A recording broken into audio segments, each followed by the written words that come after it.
नाज़रीन, हैदराबाद जे हटड़ी थाणे ऐं बल्दिया थाणे जी हदुनि में बदअमनी कर खयों, चोरी ऐं फुरलट जे वाक़िअनि में इज़ाफ़ो थी वियो। धार वाक़िअनि में हथियारबंदनि जी फायरिंग में 4 ॼणा ज़ख़्मी थी पिया। उन हवाले सां तफ़सील ॿुधाइण लाइ असां सां टेलीफोन लाइन ते मौजूदु आहे SS न्यूज़ जो रिपोर्टर GM चाडियो। जी GM, छा तफ़सील आहिनि? जी बिल्कुल, हैदराबाद जे हटड़ी ऐं बल्दिया थाणे जी हदुनि में बदअमनी कर खयों आहे। फुर चोरी ऐं धाड़नि जे वाक़िअनि में इज़ाफ़ो अची वियो आहे। धारदार वाक़िअनि में अणॼातल मोटरसाइकिल सवार हथियारबंदनि जी फायरिंग में गोलियूं लॻण सबबि 4 ॼणा ज़ख़्मी थी पिया आहिनि, जिन खे अस्पताल मुंतक़िल कयो वियो आहे।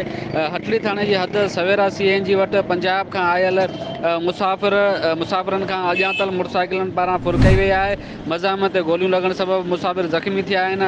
ॿिनि मोटरसाइकिलनि ते सवार 4 हथियारबंदनि पंजाब खां आयल मुसाफ़िर 20 वरियनि जे इरफान आरई ऐं 18 वरियनि जे शेरोज़ आरई खां फुर कई। हथियारबंदनि पारां मज़ामत करण ते ॿिन्ही मुसाफ़िर नौजवान खे गोलियूं हणी ज़ख़्मी करे हथियारबंद बआसानी फरार थी विया आहिनि। ज़ख़्मी मुसाफ़िर नौजवाननि खे इलाइक़े वासियुनि इलाज लाइ अस्पताल खणाया। उन जे वेझो ई बल्दिया थाणे जी हद में हिकु ॿियो वाक़ियो बि पेश आयो आहे। बल्दिया थाणे जी हद इस्लामिया कॉलोनी घुमणाबाद हलानाका वेझो नाना बाबा कब्रिस्तान वटि अणॼातल मोटरसाइकिल सवार हथियारबंदनि रस्ते वेंदड़ 2 नौजवान मथां ओचिता रिपीटर जा फायर शुरू करे ॾिना, जंहिंमें 2 नौजवान ज़ख़्मी थी पिया। हथियारबंद बआसानी फरार थी विया। ज़ख़्मियुनि खे इलाइक़े वासियुनि अस्पताल मुंतक़िल कयो, जिते ज़ख़्मियुनि जी सुञाणप 30 वरियनि जे सुल्तान अहमद ऐं 28 वरियनि जे उस्मान अहमद तौर थी आहे। बल्दिया थाणे जी हद में पेश ईंदड़ वाक़ियो ॿिन्ही धुरियुनि में पुराणी दुश्मनी तां ॿुधायो पियो वञे, जॾहिं त पुलिस सां असांजी ॻाल्हि ॿोल थी आहे। पुलिस जो चवणु आहे त वाक़िअनि जी जांच करियूं पिया। जी